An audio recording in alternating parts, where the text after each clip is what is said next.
And Jared lived 162 years and had a son named Enoch. And Enoch grew into manhood, and for 365 years he walked with God. And he was not, for God took him. I know what that means. God and Enoch were friends. They walked and talked together.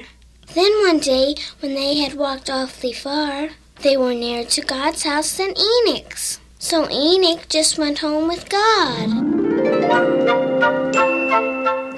That little girl is just about right. God and Enoch were friends. They did walk and talk together. And Enoch did go to heaven without having to die, like most of the people who will be saved in heaven will have to do.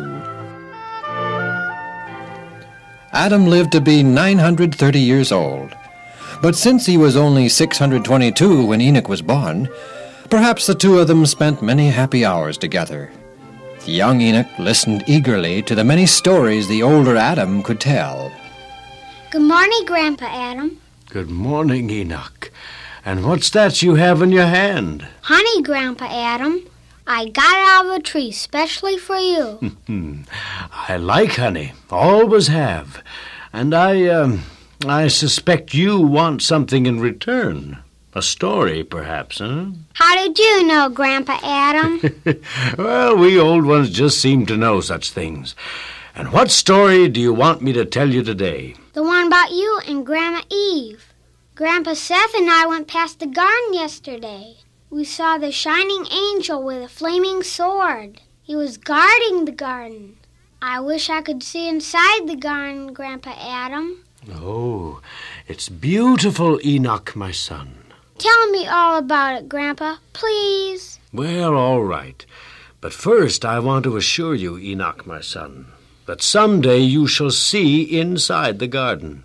Be faithful to God, obey His precepts, love Him and your fellow beings, accept of the plan of salvation that God has devised for lost mankind, and you can and shall see the garden and live within its boundaries, even as your grandmother Eve and I once lived in it. To begin at the very beginning of the story, there was a time when Lucifer was next to the Son of God in the courts of heaven.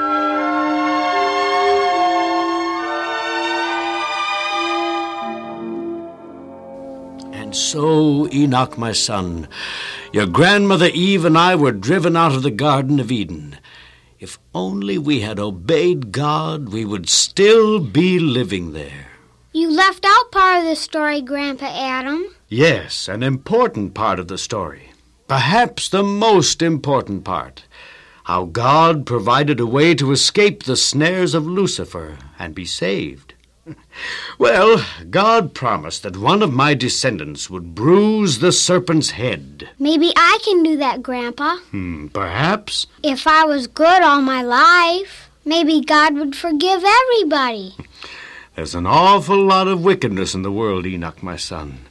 People are getting worse and worse all the time. Their thoughts are continually evil. I'm sure that it will take more than the efforts of one man, more than an angel even, to save mankind. It'll take the sacrifice of the Son of God Himself. However, Enoch, you go ahead and live a good life. Your influence and good example will certainly help others. I will, Grandpa Adam. I'll ask God to help me be good all my life. Perhaps this is just the way it happened that Enoch decided to walk with God. We are not certain of this, of course, but we do know that he succeeded in being a godly man. So God chose to translate him without seeing death. When Enoch was 65 years old, he became the father of a boy whom he called Methuselah. When Methuselah became old enough to understand such things, Enoch no doubt taught the boy to follow in the ways of God.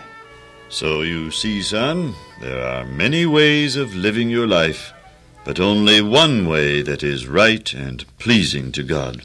I understand, Father. I wonder if you really understand, son. You see, God wants us to follow His way, not only for his sake, but also for our own.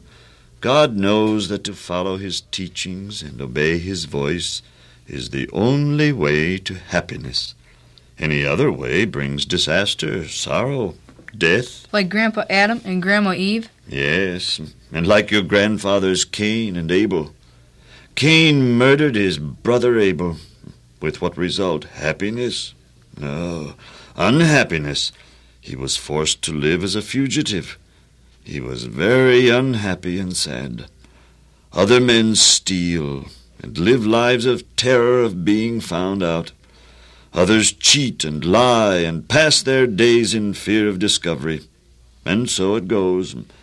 Disobedience to God results in unhappiness. By being bad, we make ourselves unhappy, is that it? Yes, that's it.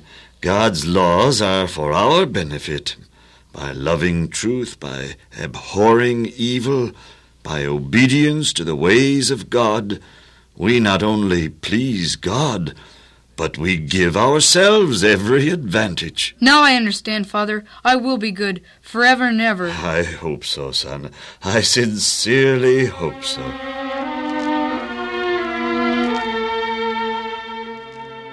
And Enoch lived 300 years after he begat Methuselah, and he walked with God, and he was not, for God took him.